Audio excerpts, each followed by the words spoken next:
Hello students, good morning all of you. आज हम लोग यहाँ पर एक बहुत ही स्पेशल सेशन करने वाले हैं। जैसे कि मैंने आपको बताया भी था, एक सरप्राइज़ क्लास आप लोगों के लिए मैंने बनाई हुई है। तो आज वो सरप्राइज़ क्लास हमारी कोहेलबर्ग की थ्योरी के ऊपर होगी। आज हम पूरे कोहेलबर्ग की थ्योरी को बहुत ही डिटेल में डिस्कस करने वाले हैं। इसके आपको 2 पार्ट मिलेंगे। पार्ट 1 में पूरा थ्योरी सेशन रहेगा, प्लस कुछ क्वेश्चन मैं यहाँ पर आपको बताऊँगी। इसका पार्ट 2 भी आएगा। पार्ट 2 में सारे ही क्वेश्चन जो अभी तक के एग्जाम में पूछे हुए हैं, क्योंकि कोहेलबर्ग की थ्योरी को हम लोग बहुत हल्के में नहीं ले सकते हैं। जिस तरीके से जिन पियाजे की थ्योरी से लगभग 110 क्वेश्चन के करीब बनते हैं कंडीशनल, वैसे ही कोहेलबर्ग की थ्योरी से 50 के लगभग क्वेश्चन बनते हैं। अलग अलग कंडीशन बनती है। जैसे कि कल ही की बात करें तो कल ही हम लोग होमवर्क में एक क्वेश्चन देखे थे कि कर्नल जो है कभी भी आयकर अपना इनकम टैक्स नहीं भरते हैं, क्योंकि वो ऐसा सोचते हैं कि मेरा पैसा जो है भ्रष्ट सरकार के हाथों में नहीं जाना चाहिए। तो कोहेलबर्ग के अनुसार ये कौन सी अवस्था है, ऐसा क्वेश्चन बनता है। नूर जो है सीटेट का फेवरेट क्वेश्चन है। नूर जो है अपना लंच बॉक्स अपनी फ्रेंड के साथ एक्सचेंज करती है, तो ये कोहेलबर्ग की कौन सी अवस्था होगी।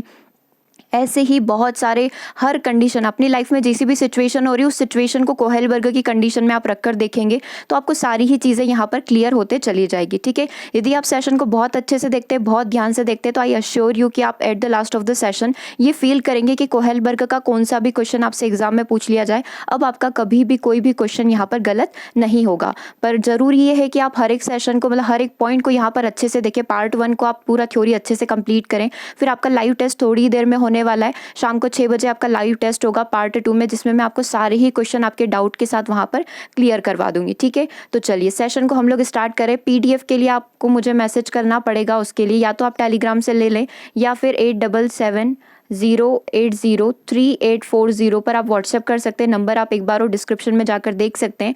8770803840 रात को 9 बजे के आसपास आपको पीडीएफ पहुंचा दी जाएगी। ठीक है, सारे काम मैंने कर दिए हैं। मैंने अपनी साइड से पूरा कोहेलबर्ग की थ्योरी को बहुत अच्छे से एक्सप्लेन करने के लिए पूरा प्रिपेयर कर दिया है। अभी पूरा आपके ऊपर डिपेंड करता है कि आप कितने अच्छे तरीके से इन चीज़ों को एक्सेप्ट करते हैं। ठीक है, चलिए सेशन की शुरुआत करते। कोई भी डाउट आए तो लिख कर रख लेना, हम लोग लाइव क्लास में डाउट को डिस्कस कर लेंगे। ओके, देखो, कोहेलबर्ग के सिद्धांत को कोहेलबर्ग का नैतिक विकास के सिद्धांत के रूप में जाना जाता है। कोहेलबर्ग थ्योरी ऑफ मॉरल डेवलपमेंट, ये जो है इन्होंने नैतिक विकास के 6 चरण बताए थे, 6 स्टेजेस बताई थी। अभी पूरा डिटेल में समझेंगे इसको। 6 स्टेजेस आप बोल सकते हो या फिर 3 लेवल आप बोल सकते हो, क्योंकि हर एक लेवल में यहाँ पर 2 स्टेजेस आती है, तो 3 लेवल और उसकी 6 स्टेजेस। ठीक है, अब कुछ भी समझने से पहले हमें ये पता होना चाहिए कि मॉरालिटी होती क्या है, नैतिकता होती क्या है। तो नैतिकता वह गुण होता है जिसमें हमें सभी सही और गलत की पहचान होती है। हमारे लिए सही क्या है, हमारे लिए गलत क्या है, इसे सामाजिक परिवेश से ही सीखा जाता है। समाज में रहकर, समाज के लोगों की बातें सुनकर, समाज के साथ कम्युनिकेट करके ही हम लोग मॉरालिटी, नैतिकता को सीख सकते हैं। जब बालक का जन्म होता है तो वह ना तो नैतिक होता है और ना ही अनैतिक होता है। वह अच्छा या बुरा किसके द्वारा सीखता है, समाज की चीज़ों को देखकर, समाज से, अपने पर्यावरण से सीखता है। तो नैतिकता क्या समझ में आती है आपको? नैतिकता हमारे अंदर ये क्वालिटी है कि हमें सही और गलत समझ आ रहा है, कि सामने यदि कोई भी कार्य हो रहा है तो वो क्या सही है, क्या वो नैतिक है, क्या वो मॉरल है, क्या वो गलत है। यदि हम लोग इसकी पहचान कर पा रहे हैं अपने ईगो को दूर रखकर, अपने ईगो को साइड में रखकर, तो वो हमारे लिए मॉरलता या फिर नैतिकता या फिर मॉरालिटी यहाँ पर कहलाती है। हम जो कुछ भी सीखते हैं समाज के नियम कानून के दायरे में रखकर ही चीज़ों को सीखते हैं। तो यही सारी चीज़ें जो है कोहेलबर्ग ने अपनी कुछ टर्म्स यहाँ पर डिफाइन करी है, उन टर्म्स को हम लोग यहाँ पर सीखेंगे। ठीक है, चलिए, बच्चे के साथ 20 साल तक एक विशेष प्रकार के साक्षात्कार का प्रयोग करने के बाद कोहेलबर्ग ने इन निर्णय पर पहुंचे थे। 20 साल तक बच्चों के ऊपर उन्होंने बहुत सारी रिसर्च करी, छोटे बच्चों के ऊपर करी, इन्फेंसी एज वालों पर करी, चाइल्डहुड पर करी, एडल्टहुड पर करी। फिर उसके बाद उन्होंने एक रिसर्च पर पहुंचे, एक निष्कर्ष निकाला, जिसको कोहेलबर्ग का नैतिक विकास का सिद्धांत नाम दिया गया। ठीक है, एक स्टोरी के माध्यम से उन्होंने इस कहानी को बहुत अच्छे से एक्सप्लेन किया था। तो आपका थोड़ा सा समय लूंगी, पर ये स्टोरी पढ़ना बहुत ही ज़्यादा ज़रूरी है, क्योंकि इस स्टोरी से ही आपको जो नैतिक विकास होता है, जो मॉरल वैल्यूज़ होती है, उसके 3 यहाँ पर अलग अलग लेवल देखने को मिलेंगे। तो देखो हुआ क्या था, ये स्टोरी किसकी, पहले आप ये जान लो। यहाँ पर अलग अलग पात्रों के माध्यम से नैतिक उलझनें बच्चों के सामने रखी गई। फिर बच्चों का रिस्पॉन्स दिया गया कि बच्चे इस बात को कैसे टैकल करते हैं। यूरोप में एक महिला मौत के कगार पर थी, मतलब वो जस्ट मरने ही वाली थी। ऐसी सिचुएशन में वो वेंटिलेटर पर थी। डॉक्टरों ने कहा कि एक दवाई है जिससे कि शायद उसकी जान बच सकती है, उस लेडी की जान यहाँ पर बच सकती है। वो एक तरीके का रेडियम था, जिसकी खोज उस शहर के फार्मिस्ट के दौरान की गई थी। मतलब रेडियम की खोज जस्ट उसी समय हुई थी, इसीलिए वो बहुत ज़्यादा महंगा था। तो यहाँ पर डॉक्टर ने उस औरत जो है, एक महिला जो उसके पति को सजेस्ट किया कि सिर्फ एक ही दवा जो है आपकी वाइफ को यहाँ पर ज़िंदगी वापस दे सकती है। ठीक है, दवाई बनाने का खर्चा बहुत था और दवाई वाला दवाई बनाने से खर्चे से 10 गुना ज़्यादा पैसे यहाँ पर ले रहा था। मतलब दवाई का प्राइस मान लो 10,000 था, तो वो इसके 10 गुना ज़्यादा, मतलब 1 लाख रुपए करीब मांग रहा था। तो यहाँ पर क्या चीज़ समझ आती है कि उस औरत का इलाज करने के लिए उसका पति हाइजन उसके पास गया, हिंज नाम है उसका, ठीक है, हाइजन हिंज आप बोल दें, उनके पास गया था जिसे वह जानता था। फिर भी उसे केवल कुछ पैसे ही उधार मिले थे, जो कि दवाई के दाम से आधे ही थे। मान लो 10,000 रुपये की दवाई थी, तो उसे सिर्फ 5,000 रुपये ही यहाँ पर मिल पाए थे अपने फ्रेंड्स वगैरह से। उसने दवाई वाले से कहा कि उसकी पत्नी मरने वाली है, वो उसे दवाई को सस्ते में दे दे, वह बाकी पैसे बाद में दे देगा। ठीक है, उसने क्या बोला कि वह बाकी पैसे जो है बाद में दे देगा। फिर भी दवाई वाले ने दवाई देने से मना कर दिया। दवाई वाले ने कहा, मैंने ये दवाई खोजी है, मैं इसे बेचकर पैसे कमाऊंगा। तब हाइजन ने मजबूर होकर उसकी दुकान तोड़कर वो दवाई अपनी पत्नी के लिए चुरा ली। यह कहानी उन 11 कहानियाँ, टोटल 11 स्टोरीज यहाँ पर सुनाई गई थी, जो कोहेलबर्ग ने नैतिक विकास को जानने के लिए इस्तेमाल की थी। यह कहानी पढ़ने के बाद जिन बच्चों से साक्षात्कार लिया गया, इंटरव्यू लिया गया, उन्हें नैतिक दुविधा पर बनाए गए कुछ प्रश्नों के उत्तर देने थे। आपको भी यहाँ पर उत्तर देने हैं। तो सबसे पहले हम लोग यहाँ पर बात करते हैं स्टोरी क्या थी। शॉर्ट में यदि मैं आपको सुनाऊँ तो हुआ ये था कि यूरोप में एक महिला थी जिसको जो कैंसर से पीड़ित थी, वो मरने वाली थी और उसकी सिर्फ एक ही दवाई उस समय पर खोजी गई थी, जिसे बोला गया था रेडियम। ठीक है, रेडियम से कैंसर का इलाज हो सकता है। तो यहाँ पर जो है जिसका पति था, हाइजन जो उसका पति था, वो दवाई लेने के लिए गया, मेडिकल पर गया, फार्मासिस्ट के पास गया। उसने भी पहली बार दवाई सर्च की थी, तो उसके मन में भी लालच था कि इस दवाई को बेचकर मैं लाखों करोड़ों रुपए कमा लूँगा, मैं ऐसे ही कम दामों में, और वो भी आधे दाम में, तो इस दवाई को नहीं बेचूंगा। तो अब उसे अपनी वाइफ की जान बचानी थी, हाइजन को अपनी वाइफ की जान बचानी थी। तो उसने यहाँ पर क्या किया, उसने रात को गया, उसने मेडिकल का ताला तोड़ा और वो दवाई चुरा कर अपनी वाइफ को दे दी, जिससे उसकी वाइफ ठीक हो गई। ठीक है, अब यहाँ पर क्या सिचुएशन बनी, अब क्वेश्चन सुनना। क्वेश्चन, क्या हाइजन को वो दवा चुरा लेनी चाहिए थी? क्या ये कोहेलबर्ग ने बच्चों के ऊपर एक्सपेरिमेंट किया, बड़े लोगों पर किया, 20 साल तक के बच्चों पर किया, सब बच्चे से अलग अलग क्वेश्चन पूछे और उन्होंने एनालिसिस किया। उन्होंने इस चीज़ को रियलाइज़ किया कि सभी बच्चे अपने अपने नैतिक विकास के अकॉर्डिंग अपना आंसर कर रहे हैं। क्या हाइजन को दवा चुरा लेनी चाहिए थी? क्या चोरी करना सही है या गलत है? गलत है तो क्यों है, सही है तो क्यों सही है, ये आप बताइए। अगला है कि क्या यह एक पति का कर्तव्य है कि वो अपनी पत्नी के लिए दवाई चोरी करके लेकर आ सकता है? अगला पॉइंट है कि क्या दवाई बनाने वाले को हक है कि वो दवाई के इतने पैसे मांगे? क्या ऐसा कोई कानून नहीं है कि जिससे कि दवाई की कीमत पर अंकुश लगाया जा सके, और है तो क्यों है और नहीं है तो क्यों नहीं है? ठीक है, ये सारे क्वेश्चन उन्होंने अलग अलग बच्चों से पूछे, अलग अलग एज के बच्चों से पूछे। फिर उन्होंने कुछ निष्कर्ष निकाले। उन्होंने 6 स्टेजेस बना दी कि बच्चा यदि छोटा है तो वो क्या आंसर करेगा, बच्चा यदि बड़ा है तो वो क्या आंसर करेगा, बच्चा यदि किशोरावस्था के काल में चल रहा है तो उसका आंसर यहाँ पर क्या होगा। देखो, यदि मैं शॉर्ट में आपको बता दूं, यदि आप शॉर्ट में ही सुनना चाहते हैं तो सबसे पहले अपन शॉर्ट में पढ़ लेते हैं, फिर एक एक स्टेजेस को हम लोग यहाँ पर डिस्कस कर लेंगे, एक एक स्टेज को हम लोग समझ लेंगे। अगर ये बच्चा जो है चाइल्डहुड वाला होता, ठीक है, इन्फेंसी स्टेज वाला होता, सबसे पहले शैशव अवस्था को ही उठा लेते, तो वो साफ साफ इस चीज़ के लिए मना कर देता, क्योंकि यहाँ पर सिर्फ अवस्था चलती है आज्ञा और दंड की अवस्था। ठीक है, यहाँ पर जो है कि हर चीज़ जो होती है गलत होती है। तो यहाँ पर आज्ञा और दंड की अवस्था के हिसाब से क्या होगा, बच्चे को इन्फेंसी स्टेज वाला जो बच्चा होता है, शैशव अवस्था वाले बच्चों के हिसाब से उसे दवाई नहीं चुरानी थी। अगर आप चाइल्डहुड वाले से पूछोगे तो वो यही बोलेगा कि हाँ, उसे दवाई चुरा लेनी थी या फिर नहीं भी चुरानी थी, वो डाउट में है। चुरा भी सकता था, उसको एक पॉइंट ये लगा कि चोरी करना गलत बात है, तो उसने बोला नहीं चुरानी थी उसको दवा। फिर उसके मन में एक और डाउट आएगा कि यार उसकी वाइफ भी तो मर रही है, उसको भी तो बचाना ज़रूरी है, उस लेडी को बचाना भी तो ज़रूरी है। तो वो फिर डाउट की कंडीशन में रहता है, हाँ चुरा भी लेनी थी, नहीं भी चुरानी थी, मतलब वो कन्फ्यूजन में। फिर किशोरावस्था वाले एडोलसेंस के पास गए, वो डेफिनेटली ये बोलेगा कि उस व्यक्ति को दवा चुरा लेनी चाहिए थी, क्योंकि मानवता से बड़ी कोई चीज़ नहीं होती, ह्यूमैनिटी से बड़ी कोई चीज़ नहीं होती, किसी व्यक्ति की जान से बड़ी यहाँ पर कोई भी चीज़ नहीं होती है, चाहे उसे जेल की सजा ही क्यों ना हो जाए। तो ये तीनों स्टेज को एनालिसिस करते हुए, 3 पॉइंट को एनालिसिस करते हुए कोहेलबर्ग ने अपने 3 लेवल यहाँ पर बता दिए, जिसकी 6 स्टेजेस उन्होंने यहाँ पर बता दी, जिनको हम लोग यहाँ पर पढ़ने वाले हैं। जो स्टूडेंट मुझसे पहले पढ़े होंगे, मैंने आपको बताया भी था, एक चाइल्डहुड वाले बच्चे को मैं लेकर आई थी, फिर मैंने उसको रियल एग्जांपल उससे आपके ही सामने ये कहानी सुनाई थी, फिर उससे पूछा था। एडोलसेंस वाले को मैं लेकर आई थी, फिर उससे भी हमने सेम कहानी सुनाई थी, उससे भी सेम हमने आंसर पूछा था। ठीक है, सेम यही आंसर आते हैं। आप चाहे तो खुद से घर पर भी एक्सपेरिमेंट कर सकते हैं। आपके घर पर कोई छोटा बच्चा है पड़ोस में, उसको आप ये कहानी सुनाएंगे, फिर आपसे क्वेश्चन पूछेंगे कि ऐसा हुआ तो उसको क्या करना चाहिए था, सेम आंसर आएगा जैसा कि कोहेलबर्ग ने यहाँ पर एक्सप्लेन किया है। ठीक है, तो कोहेलबर्ग ने 6 अवस्थाएं यहाँ पर बताई है, 3 लेवल बताइए और 6 स्टेजेस बताइए। ठीक है, इसी थ्योरी को हम लोग अवस्था सिद्धांत भी बोलते हैं। ठीक है, स्टेजेस थ्योरी भी इसको बोला जाता है, क्योंकि 6 अलग अलग स्टेजेस यहाँ पर होती है। इन अवस्थाओं को सार्वभौमिक माना जाता है, यूनिवर्सल माना जाता है। अब ये यूनिवर्सल का मीनिंग क्या होता है, सार्वभौमिक का मीनिंग क्या होता है? कहीं पर भी किसी भी बच्चे के ऊपर आप अप्लाई कर लो। मैंने यहाँ मेरे घर में बैठे बच्चों के ऊपर अप्लाई किया था, छोटे भाई बहनों पर अप्लाई किया था, सेम आंसर आया जैसा कोहेलबर्ग बोले थे। आप किन्हीं दूसरे देश में जाकर, दूसरे देश के बच्चों, लेबनान वगैरह कहीं पर भी जाकर किसी भी देश के बच्चों को ये क्वेश्चन पूछोगे, आंसर सभी का सेम आना है। तो ये यूनिवर्सल थ्योरी है। ठीक है, सभी के ऊपर ये अप्लाई होगी। इसके कुछ नेगेटिव पॉइंट्स भी हमको देखने को मिलेंगे, वो भी एट द सेशन के लास्ट में हम लोग यहाँ पर डिस्कस करेंगे कि क्या कमियां यहाँ पर कोहेलबर्ग की थ्योरी में रह गई थी। देखो, सार्वभौमिकता का तात्पर्य क्या होता है? कोई भी बच्चा हो वह इन अवस्थाओं से होकर अवश्य गुजरेगा। उसके जीवन में ये 6 ही स्टेज आनी ही आनी है। नैतिक विकास की अवस्था एक निश्चित क्रम में आती है, इसको क्रम में बदला नहीं जा सकता है। मतलब पहले जो होगी पूर्व परंपरागत स्तर होगा, दूसरा लेवल हमारा परंपरागत स्तर होगा, तीसरा हमारा उत्तर परंपरागत स्तर होगा। मतलब आना ही आना है। ऐसा नहीं कि पहले उत्तर परंपरागत स्तर आ गया, पहले उसके अंदर मोरालिटी आ गई, फिर उसके बाद आज्ञा और दंड की अवस्था आ गई, फिर उसके बाद प्रशंसा की अवस्था आ गई। ऐसा नहीं होता है। जैसे जिन पियाजे की स्टेप 1 2 3 4 चलती है, वैसे ही हमारे कोहेलबर्ग की लेवल 1 2 3 यहाँ पर चलेंगे। नैतिक अवस्था की अंतिम अवस्था में पहुंचने वाले बच्चों की संख्या बहुत कम होती है। नैतिक तर्क शक्ति के आधार पर बालकों में व्यक्तिगत विभिन्नताएं हो सकती है। यहाँ पर नैतिक व्यवस्था जो है, इसकी अंतिम स्टेज जो होती है, जहाँ पर बच्चा जो है एक विवेकतापूर्ण डिसीजन लेता है, बहुत कम बच्चे उस लेवल को अचीव कर पाते हैं, क्योंकि वहाँ पर पर्यावरण का ज़्यादा प्रभाव उनके ऊपर पड़ जाता है। ये बोल सकते हैं आसपास के वातावरण, आसपास के समाज का प्रभाव उनके ऊपर रहता है।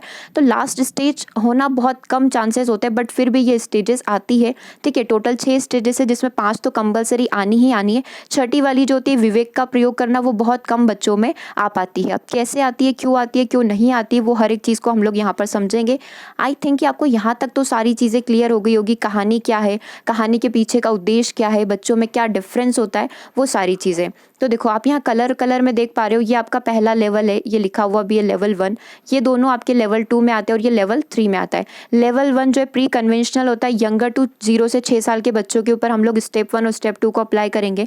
स्टेप 3 और स्टेप 4 7 से 11 साल के बच्चों पर अप्लाई होगी। स्टेप 5 और स्टेप 6 जो है 11 साल से प्लस बच्चे जो होते हैं, 11 प्लस 20 वर्ष तक के बच्चे जो होते हैं, उनके ऊपर अप्लाई की जाएगी। अभी क्या है, पनिशमेंट वर्सेस ओबीडेंस, नेवी वाली stage, good boy good girl, confirm to avoid, confirm to maintain, या इंडिविजुअल प्रिंसिपल ऑफ कॉन्शियस। ठीक है, ये सारी चीज़ें जो है अभी एक एक को हम लोग हिंदी में भी समझेंगे, इंग्लिश में भी डिस्कस करेंगे। चलिए, तो सबसे पहली स्टेज पर हम लोग यहाँ पर बढ़ने वाले हैं।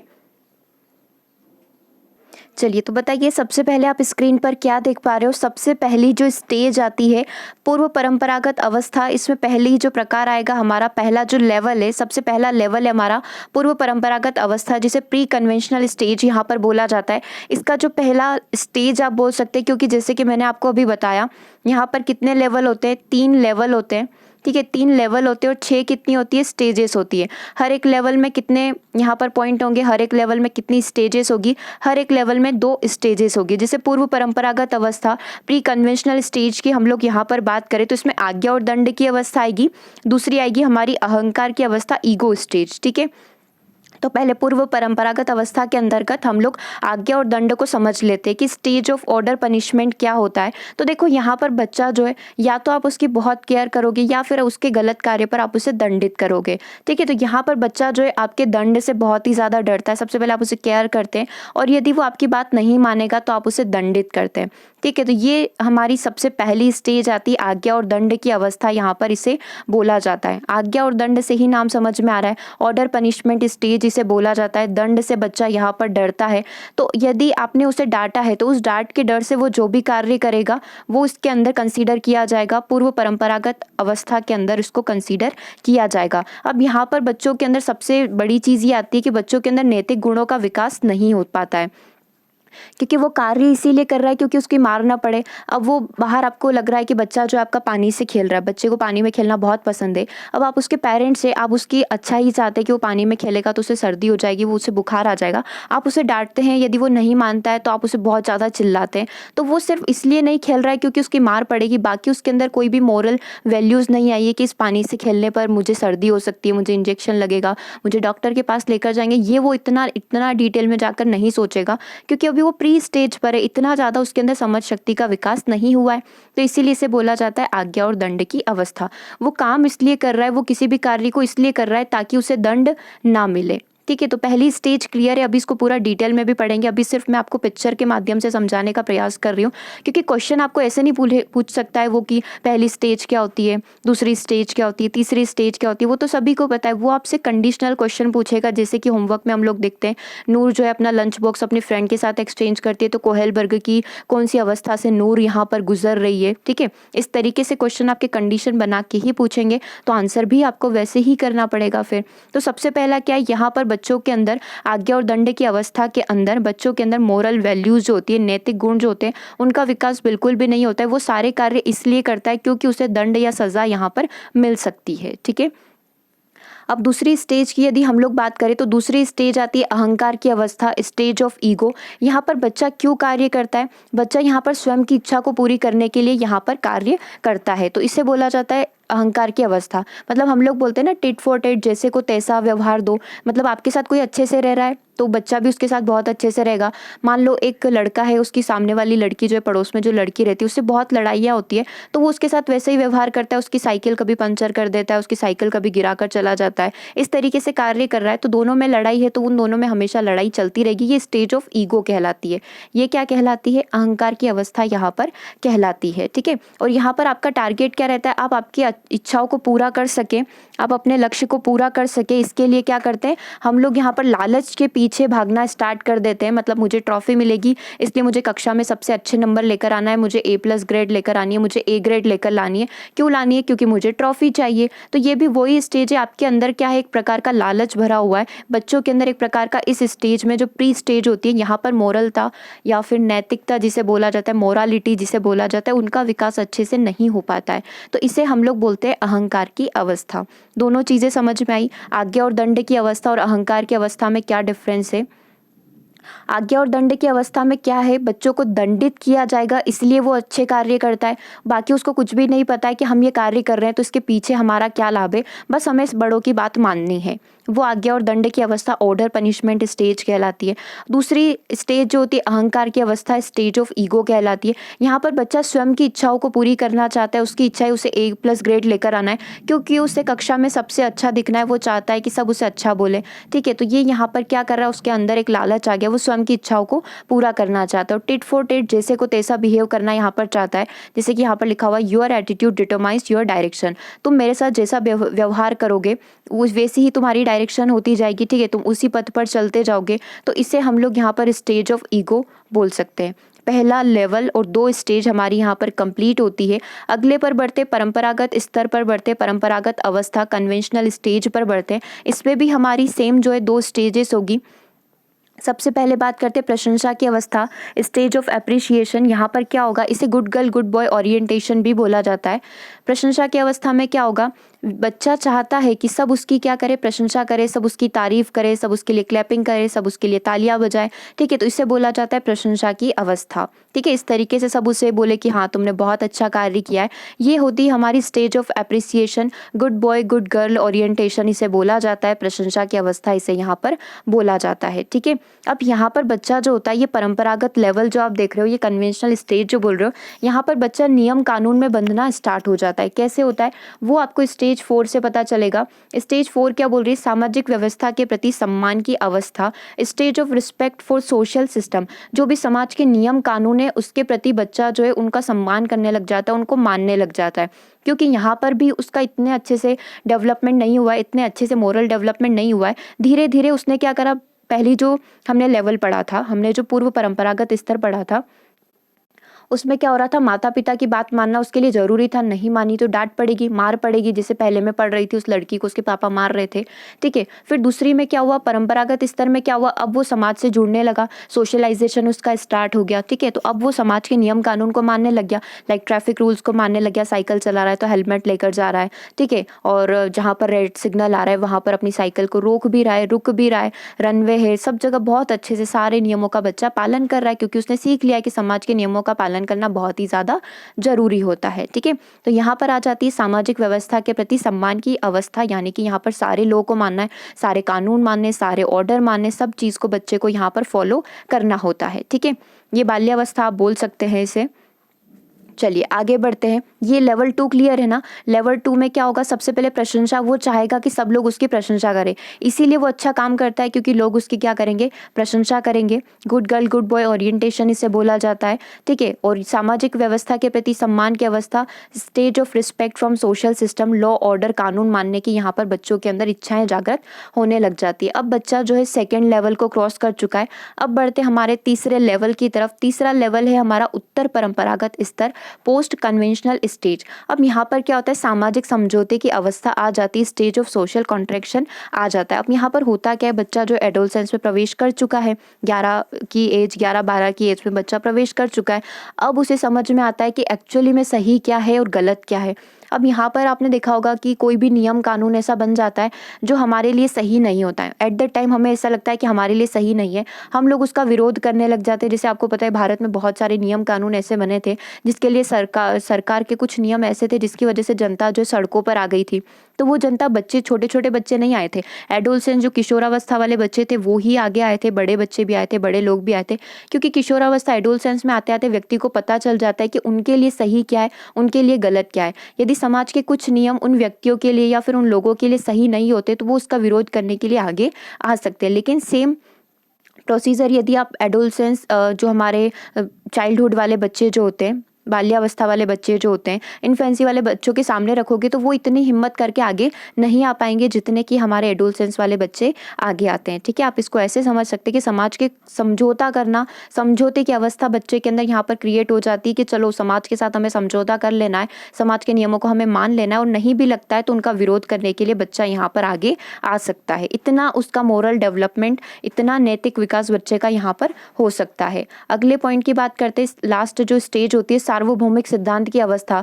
जैसे कि कोहेलबर्ग बोले थे कि जरूरी नहीं कि हर एक बच्चा जो छठी स्टेज तक पहुंच पाए, लास्ट स्टेज जो होती है यहाँ तक पहुंच पाए, क्योंकि ये यूनिवर्सल प्रिंसिपल होता है। इंटरेक्शन स्टेज यहाँ पर बोला जाता है, यहाँ पर बच्चों के अंदर मॉरल वैल्यूज़ का विकास होने लग जाता है। जैसे कि बच्चा बहुत ही ज़्यादा ईमानदार होता है। आप एग्जाम्पल ले सकते हैं एपीजे अब्दुल कलाम का, आप एग्जाम्पल ले सकते हैं, उनकी कुछ मॉरल वैल्यूज़ थी। आप महात्मा गांधी का एग्जाम्पल ले सकते हैं, आप नेल्सन मंडेला का एग्जाम्पल ले सकते हैं, आप स्वामी विवेकानंद का एग्जाम्पल ले सकते हैं। ये कुछ ऐसे व्यक्तित्व है जो अपने अपने जो भी उनके टारगेट थे, जो भी इनकी मॉरल वैल्यूज़ थी, उस पर हमेशा दृढ़ रहते थे, चाहे जान चली जाए पर वचन ना जाए। वैसी वाली सिचुएशन यहाँ पर आ जाती है। ह्यूमैनिटी वाली भावना बच्चों के अंदर आ जाती है, मानवता वाली भावना जो थी बच्चों के अंदर आ जाती है, सबका भला हो ऐसी सिचुएशन आ जाती है कि पूरी दुनिया के लिए वो अच्छा सोचते हैं, अच्छे विचार उनके मन में आ जाते हैं। जैसे कि यहाँ पर लिखा हुआ एक्सेप्टेंस आ जाता है, ऑनेस्टी ईमानदारी आ जाती है, डिटर्मिनेशन आ जाता है, अपने लक्ष्य के प्रति काफ़ी दृढ़ बच्चा हो जाता है, प्रिजर्वेंस आ जाता है,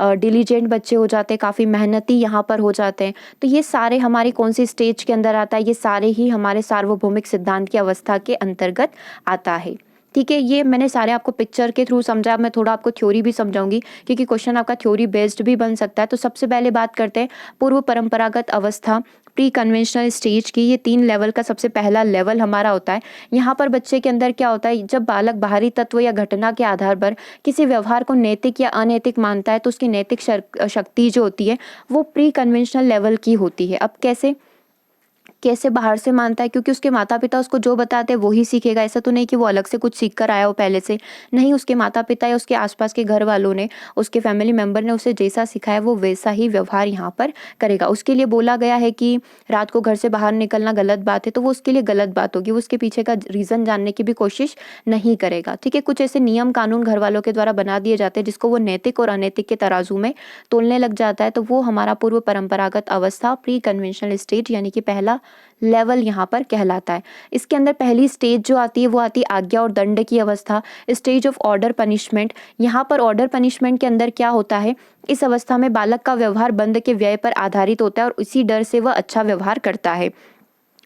यहाँ पर क्या होता है, बच्चा जो दंड से काफ़ी ज़्यादा डरता है, मतलब कि उसकी पिटाई ना हो जाए, उसको रूम में बंद ना कर दिया जाए, इसी डर से वो आज्ञा का पालन करने लग जाता है। ठीक है, नैतिक विकास की शुरुआत में ही दंड को प्रायोरिटी पर रखा जाता है, तो दंड को ही बच्चा नैतिकता मानने लग जाता है।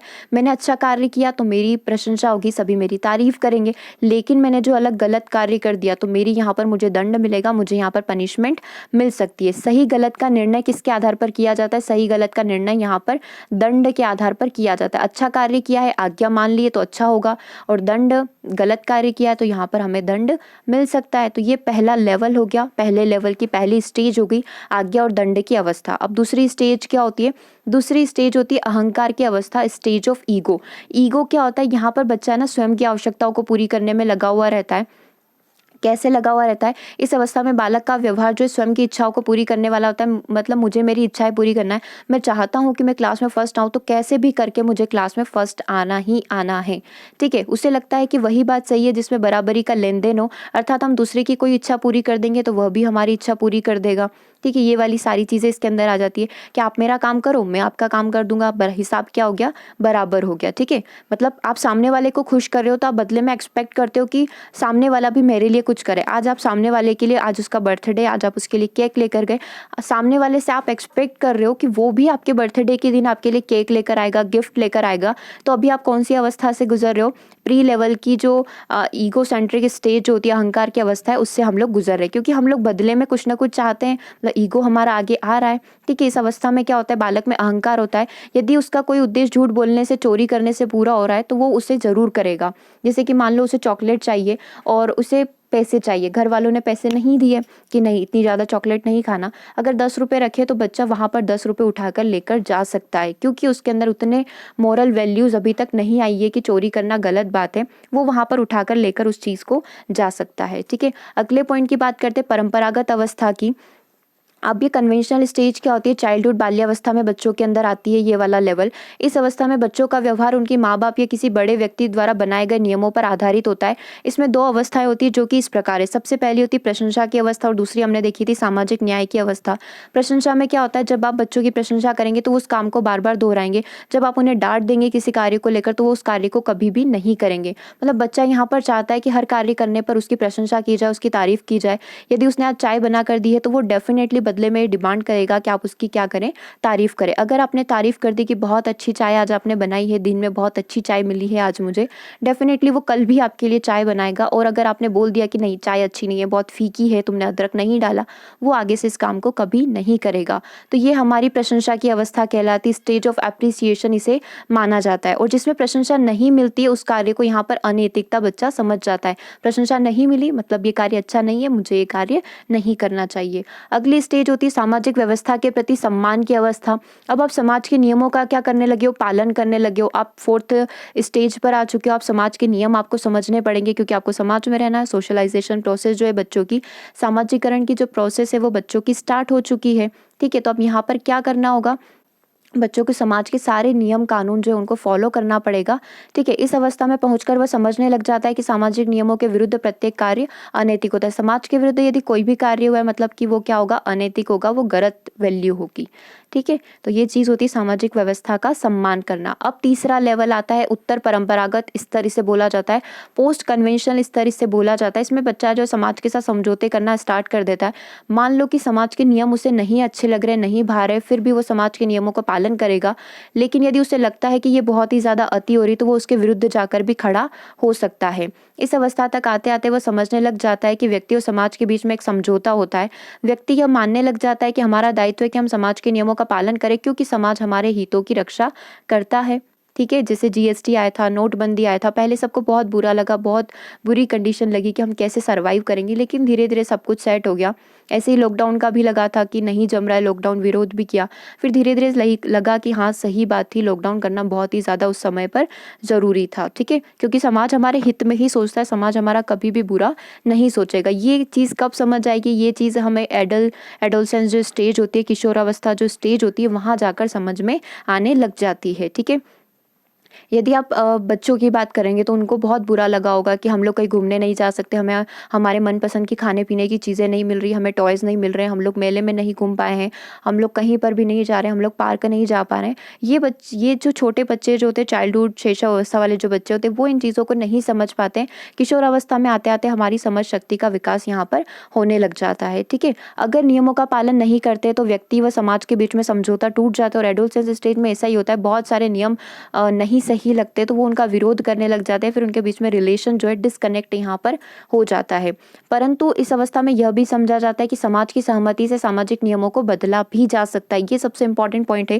यदि आप समाज के नियम कानून को बदलना चाहते हो तो आप समाज के साथ रहकर, समाज के साथ बातचीत करके भी उन नियम कानून को बदल सकते हो, ठीक है। ये चीज़ सबसे ज़्यादा इंपॉर्टेंट आती है, सामाजिक समझौते, सोशल जो हम लोग समझौते करते हैं उनके बारे में। क्योंकि हर एक व्यक्ति के अपने व्यक्तिगत विचार होते हैं, पर्सनल थॉट्स होते हैं। उन थॉट्स के आधार पर व्यक्ति यहाँ पर अपनी विचारधाराएं समाज के सामने प्रस्तुत करता है। अब छठी और लास्ट स्टेज आती है सार्वभौमिक सिद्धांत की अवस्था, यूनिवर्सल प्रिंसिपल इंटरेक्शन थ्योरी इसे बोला जाता है, मानवता सिद्धांत इसे बोला जाता है। इसे विवेक की अवस्था भी कहा जाता है। विवेक की अवस्था क्यों कहा जाता है? क्योंकि यहाँ पर व्यक्ति जो है अच्छे बुरे उचित अनुचित में बहुत अच्छे से समझने लग जाता है कि क्या सही है, मानव के लिए क्या सही है, क्या गलत है, क्या हमारी मॉरल वैल्यूज़ होना चाहिए, क्या हमारे प्रिंसिपल्स होना चाहिए जिनको हमें फॉलो करना है, हमें सही रास्ता हमेशा चुनना चाहिए। मतलब एक सुपर ईगो वाली सिचुएशन बच्चों के अंदर आ जाती है। तो इसे ही बोला जाता है सार्वभौमिक सिद्धांत की अवस्था। हर एक कार्य के लिए बच्चा अपने विवेक का यहाँ पर प्रयोग करता है। तो क्या 6 ही स्टेज और 3 ही लेवल आपको समझ में आ गए? इसका सबसे बड़ा ड्रॉबैक ये है कि जो कोहेलबर्ग है उन्होंने पुरुष और महिलाओं के बीच में इस तरीके से नहीं बताया था, पुरुष इस तरीके से व्यवहार करते हैं, महिलाओं का व्यवहार इस तरीके से होता है। बाकी पूरा उन्होंने सही से मतलब अपना एक्सपेरिमेंट बताया था, बस पुरुष महिलाओं में कैटेगराइज करके उन्होंने इस चीज़ को एक्सप्लेन नहीं किया। तो हल्का सा ड्रॉबैक है ये, इसका इतनी बड़ी भी कोई बात नहीं है। तो इतना सा आप इसके अंदर ध्यान रख सकते हैं, ठीक है। एक बार वो जल्दी से रिवाइज करके क्वेश्चन पर मूव करते हैं हम लोग, ठीक है। थोड़े ही पार्ट 2 में हम लोग सारे ही प्रीवियस ईयर पेपर के क्वेश्चन करेंगे। अभी कुछ क्वेश्चन कंप्लीट अभी के सेशन में करेंगे, बाकी के क्वेश्चन हम लोग पार्ट 2 में कंप्लीट करेंगे, ठीक है। तो 3 लेवल है, 3 लेवल आपको पता चल ही गए हैं। एक पूर्व परंपरागत स्तर है, ठीक है। पूर्व परंपरागत स्तर, एक परंपरागत स्तर है और एक उत्तर परंपरागत स्तर यहाँ पर है। सभी को मैंने शॉर्ट में लिख दिया ताकि अच्छे से आपको समझ भी आ जाएगा और रिवाइज भी हो जाएगा। अब देखो पूर्व परंपरागत की बात करें तो सबसे पहला जो लेवल है, सबसे पहला जो स्टेज बोला जाता है, आज्ञा और दंड की अवस्था इसे बोला जाता है। मतलब यहाँ पर क्या करना होगा, माता पिता की बात माननी ही पड़ेगी, नहीं तो क्या पड़ेगा, दंड हो जाएगा। फिर अहंकार की अवस्था, ईगो स्टेज यहाँ पर आ जाती है। अपने लालच के लिए बच्चा यहाँ पर चोरी भी कर सकता है, अहंकार वाली स्टेज आ जाती है। जैसा उसके साथ व्यवहार किया जाएगा वो बदले में उसी प्रकार का व्यवहार यहाँ पर सामने वाले को देगा। दूसरे लेवल में परंपरागत स्तर, कन्वेंशनल स्टेज इसे बोला जाता है। इसमें आ जाती है प्रशंसा की अवस्था, स्टेज ऑफ एप्रिसिएशन इसे बोला जाता है। कलर चेंज कर लेते हैं, प्रशंसा की अवस्था, ठीक है। अब ये प्रशंसा की अवस्था हो गई। यहाँ पर बच्चा चाहता है, गुड बॉय गुड गर्ल बोला जाता है, इसे ओरिएंटेशन बोला जाता है, good boy good girl orientation. यहाँ पर बच्चा चाहता है कि सब लोग क्या करें, उसकी प्रशंसा करें। प्रशंसा करोगे मतलब कि वो कार्य नैतिक है, और प्रशंसा नहीं करी मतलब कि वो कार्य क्या होगा, अनैतिक हो जाएगा। फिर आ जाता है सामाजिक जो है, सामाजिक व्यवस्था के प्रति सम्मान की अवस्था। अब समाज के नियम कानून बच्चे को मानने ही है, ठीक है। क्योंकि बड़ों ने बोला है, घर वालों ने बोला है कि मानने ही पड़ेंगे, तो मानना ही पड़ेगा बच्चों को, ठीक है। तो ये वाली हमारी दूसरा लेवल कंप्लीट होता है। तीसरा आता है हमारा उत्तर परंपरागत स्तर। उत्तर परंपरागत स्तर में क्या होता है, पोस्ट कन्वेंशनल स्तर इसे बोला जाता है।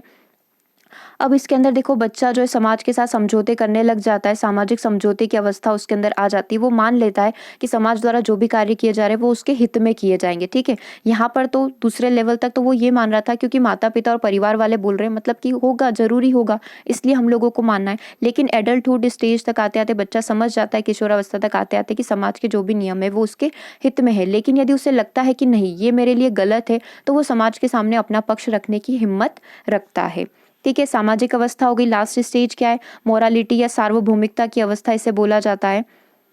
मानवता की अवस्था इसे बोला जाता है। इसमें क्या होता है कि बच्चा जो है विवेकता से काम लेता है, विवेक से काम लेता है, बिल्कुल सादगी से काम लेता है। अपने उसके कुछ मॉरल प्रिंसिपल्स यहाँ पर बन जाते हैं कि नहीं, मैं अहिंसावादी हूँ, मैं आस्तिक हूँ। इस तरीके से अपने कुछ मॉरल वैल्यूज़ होती है जो उसके व्यक्तिगत गुणों को डिफाइन करता है। जैसे बहुत सारे लोग आस्तिक होते हैं, बहुत सारे लोग नास्तिक होते हैं, बहुत सारे के अपने कुछ रूल्स होते हैं कि वो कभी झूठ नहीं बोलते, बहुत सारे के रूल्स होते हैं कि उन्हें लोगों की मदद करना है। सबके अपने अपने मॉरल प्रिंसिपल्स होते हैं। तो यहाँ पर अब स्टूडेंट होते हैं, बच्चे जो होते हैं, अपने अपने मॉरल प्रिंसिपल्स को फॉलो करना स्टार्ट कर देते हैं। लेकिन ज़रूरी नहीं है कि हर एक बच्चा इस स्टेज पर आए। मतलब हो सकता है कि बच्चा इस स्टेज में इतना अच्छे से डेवलपमेंट नहीं कर पाए जैसे कि कोहेलबर्ग ने बताया हुआ है। ठीक है, क्लियर है पूरा ही कॉन्सेप्ट? आई थिंक आपको अब क्लियर हो चुका होगा। अब मैं कुछ क्वेश्चन आपको बता देती हूँ, बाकी के क्वेश्चन पार्ट 2 में हम लोग कंप्लीट करेंगे। देखो, सबसे पहले पूछा गया है कोहेलबर्ग के नैतिक तर्क के चरणों के संदर्भ में किस चरण के तहत किसी बच्चे के गिरने की विशिष्ट प्रक्रिया होगी? कब प्रतिक्रिया बच्चा यहाँ पर देगा? पॉइंट सुनिएगा। यदि आप ईमानदार हैं तो आपके माता पिता को आप पर गर्व होगा। ये चीज़ क्या शो करती है? ये चीज़ यहाँ पर कौन सा स्तर बताती है? पहले तो मैं 3 लेवल आपको बता दूं। 3 लेवल में हमारा पूर्व आता है, परंपरागत आता है और उत्तर आता है। ठीक है, 3 लेवल हो गए, 6 स्टेजेस बता देती हूँ। क्या ये आज्ञा और दंड की अवस्था है? क्या दंड मिलेगा क्या यहाँ पर बच्चों को? दूसरा स्टेज आता है अहंकार की अवस्था। क्या ये बच्चे का सेल्फ ईगो शो कर रहा है क्या? तीसरा आता है हमारा प्रशंसा की अवस्था। क्या good boy good girl orientation दर्शा रहा है क्या? स्टेज ऑफ एप्रिसिएशन, प्रशंसा की अवस्था को दर्शा रहा है क्या? चौथा स्टेज हमारा आता है सामाजिक व्यवस्था का सम्मान बच्चा कर रहा है क्या? 5वीं स्टेज आती है क्या बच्चा समाज के साथ समझौता कर रहा है अपने माता पिता को गर्व फील करवाने के लिए? या फिर छठी स्टेज है सार्वभौमिकता सिद्धांत, विवेकता का सिद्धांत यहाँ पर हो रहा है क्या? यूनिवर्सल कॉन्सेप्ट यहाँ पर फॉलो हो रहा है क्या? तो बिल्कुल यहाँ पर option number C, good boy good girl orientation यहाँ पर होगा। क्योंकि वो क्या चाहता है, यदि आप ऑनेस्ट हो, यदि बच्चा ऑनेस्ट है तो मम्मी पापा को गर्व होगा। ठीक है, तो ये यहाँ पर क्या चीज़ शो कर रही है? ये यहाँ पर प्रशंसा को शो कर रहा है। स्टेज ऑफ एप्रिसिएशन को यहाँ पर शो किया जा रहा है। तो वही प्रशंसा की अवस्था को मैंने आपको बोला भी था, good boy good girl orientation बोला जाता है। सामाजिक व्यवस्था का सम्मान करने को लॉ ऑर्डर यहाँ पर बोला जाता है। तो आंसर यहाँ पर क्या हो जाएगा? आंसर यहाँ पर हो जाएगा good girl good boy orientation. वो अच्छा लड़का अच्छा लड़की बनने की तैयारी में है। आगे बढ़ते अगले क्वेश्चन की बात करते हैं। अगला क्वेश्चन क्या बोल रहा है? कोहेलबर्ग के सिद्धांत के पूर्व पारंपरिक स्तर के अनुसार, मतलब सबसे पहले लेवल के अनुसार, नैतिक निर्णय लेते समय निम्नलिखित में से किसके लिए एक व्यक्तिगत मोड़ होगा? व्यक्तिगत जरूरतें और इच्छाएं के लिए, व्यक्तिगत मूल्यों के लिए, पारिवारिक अपेक्षाएं के लिए, या फिर यहाँ पर संभावित सजा शामिल हो सकती है। तो देखो, पूर्व परंपरागत लेवल, पहले लेवल की बात हो रही है, प्री कन्वेंशनल लेवल की यहाँ पर बात हो रही है। सबसे पहली स्टेज ये आज्ञा और दंड की अवस्था। ठीक है, और दूसरी हमारी अहंकार की अवस्था। अब आप मुझे बताओ कि आज्ञा और दंड की अवस्था में यदि बच्चा हमारी आज्ञा का पालन नहीं करेगा, बड़ों की आज्ञा का पालन नहीं करेगा, तो उसे क्या लगता है? उसे क्या दिया जाएगा? दंड दिया जाएगा। क्या दिया जाएगा? सजा यहाँ पर शामिल रहेगी। तो आंसर क्या हो जाएगा? आंसर हो जाएगा ऑप्शन नंबर डी। ठीक है, आंसर क्या हो गया? ऑप्शन नंबर डी हो गया। अगले क्वेश्चन की बात करते हैं। लॉरेंस कोहेलबर्ग के सिद्धांत में कौन सा स्तर सही अर्थों में नैतिकता की अनुपस्थिति को दर्शाता है? जहां पर बच्चे के अंदर नैतिकता उपस्थित बिल्कुल नहीं होगी। क्या स्टेज 1 दर्शाती है, स्टेज 2 दर्शाती है, स्टेज 3 दर्शाती है, या फिर स्टेज 4 यहाँ पर हमारा आंसर हो जाएगा? आंसर बिल्कुल आपको ही करना है। आंसर यहाँ पर क्या होगा? बिल्कुल वहाँ पर नैतिकता अनुपस्थित है। यहाँ पर बच्चा का काम कर रहा है क्योंकि घर वालों ने बोला है, घर वालों का मन रखना है, नहीं तो उसे दंडित किया जाएगा। आंसर क्या हो जाएगा? आंसर हो जाएगा स्तर 1 यानी ऑप्शन नंबर सी। पहला जो लेवल होता है आज्ञा और दंड की अवस्था, वहां पर बच्चा जो है सिर्फ डर के भय से, ताकि उसे दंडित ना किया जाए, नेगेटिव रेनफोर्समेंट ना मिले, इसके लिए यहाँ पर बच्चा जो है अच्छे कार्यों को करता है। लेकिन उसके अंदर नैतिकता, इतनी मॉरल वैल्यूज नहीं होती कि ये कार्य कर रहे हैं तो क्यों कर रहे हैं, पीछे उसके पास कोई भी रीजन यहाँ पर नहीं होता है। ठीक है, अगले क्वेश्चन पर मूव करते हैं। कोहेलबर्ग के अनुसार एक शिक्षक बच्चों में नैतिक मूल्यों को जन्म दे सकता है। कैसे दे सकता है? नैतिक मूल्यों का सिद्धांत है, नैतिकता का सिद्धांत है। व्यवहार कैसे कर, इस पर सख्ती बरता कर, सख्ती बरत कर सकता है, सख्त निर्देश देकर कर सकता है। नैतिक मुद्दों पर चर्चा में उन्हें शामिल करके, व्यवहार के स्पष्ट नियम रखकर, या फिर धार्मिक शिक्षाओं को महत्व देकर। तो नैतिकता की बात कर रहे हैं तो नैतिकता के बारे में बच्चों के साथ डिस्कस भी तो करना पड़ेगा, नैतिक मुद्दों पर चर्चा भी तो करनी पड़ेगी। आंसर यहाँ पर क्या हो जाएगा? आंसर हो जाएगा ऑप्शन नंबर बी। अगले क्वेश्चन की बात करते हैं। कोहेलबर्ग के सिद्धांत की प्रमुख आलोचना क्या है? कोहेलबर्ग ने नैतिक विकास के स्पष्ट चरण नहीं दिए हैं। कोहेलबर्ग ने बिना किसी अनुभवजन्य के एक सिद्धांत को प्रस्तुत कर दिया था, इसका प्रस्ताव रखा था। कोहेलबर्ग ने प्रस्ताव दिया कि नैतिक तर्क जो है विकासात्मक होता है। कोहेलबर्ग ने पुरुष और महिलाओं के नैतिक तर्क में सांस्कृतिक अंतर का हिसाब नहीं दिया। तो बिल्कुल ऑप्शन नंबर डी यहाँ पर सही है, क्योंकि उन्होंने पुरुष और महिलाओं में नैतिकता का विकास किस तरीके से होता है ये चीज़ उन्होंने यहाँ पर डिफाइन नहीं की थी। तो ये सबसे बड़ी आलोचना है। लेकिन यहाँ पर पहला, दूसरा, तीसरा ऑप्शन तो बिल्कुल अपोजिट बोल रहा है। नैतिक विकास के सारे ही चरण उन्होंने बिल्कुल अच्छे तरीके से स्पष्ट दिए थे, और उन्होंने एक नहीं 11 अलग अलग स्टोरियों के आधार पर सभी बच्चों 1 से लेकर 20 तक के वर्ष के जो बच्चे हैं उन सभी के ऊपर उन्होंने डीप स्टडी करने के बाद ही इस नैतिक सिद्धांत को यहाँ पर प्रेजेंट किया था। तो पहला, दूसरा, तीसरा तीनों ही ऑप्शन यहाँ पर गलत है। आंसर क्या होगा? प्रमुख आलोचना ये है कि यहाँ पर नैतिक तर्क और सांस्कृतिक अंतर का हिसाब उन्होंने नहीं दिया था। ठीक है, तो यहाँ पर हम लोगों ने 5 क्वेश्चन अभी कंप्लीट किए, 45 क्वेश्चन और अभी आपको पार्ट 2 में मिलेंगे। अभी आपकी 6 बजे एक क्लास और होने वाली है, उसमें आपको मैं 45 क्वेश्चन और है वो हम लोग अभी कंप्लीट करेंगे। ओके, सेशन कैसा लगा कमेंट करके ज़रूर बताना, और उन सभी स्टूडेंट के साथ आपको इसे शेयर करना है जिन्हें अभी कोहेलबर्ग की थ्योरी नहीं समझ आ रही, क्योंकि बहुत कॉम्प्लिकेटेड लगती है। एक बार जो भी स्टूडेंट पहली बार पढ़ता है एकदम से वो बुक से पढ़ने से नहीं समझ आएगी। जितना ज़्यादा आप इसे एग्जाम्पल के थ्रू समझेंगे, जितना ज़्यादा आप इसे पिक्चर के थ्रू पढ़ेंगे, उतना ही जल्दी ये चीज़ आपको याद रहेगी। ठीक है, तो ज़्यादा से ज़्यादा आप इसे शेयर करें। सेशन कैसा लगा कमेंट करके बताइएगा, और पार्ट 2 को ज़रूर अटेंड करिएगा, क्योंकि अभी हमने थ्योरी पढ़ा है, अभी इसके प्रैक्टिकल क्वेश्चन करना बाकी है, जहाँ पर कंडीशन बेस्ड क्वेश्चन आते हैं वो अभी हम लोग अगले सेशन में कंप्लीट करेंगे। So thank you for watching the session. मिलते हैं थोड़ी देर में। Bye bye, take care.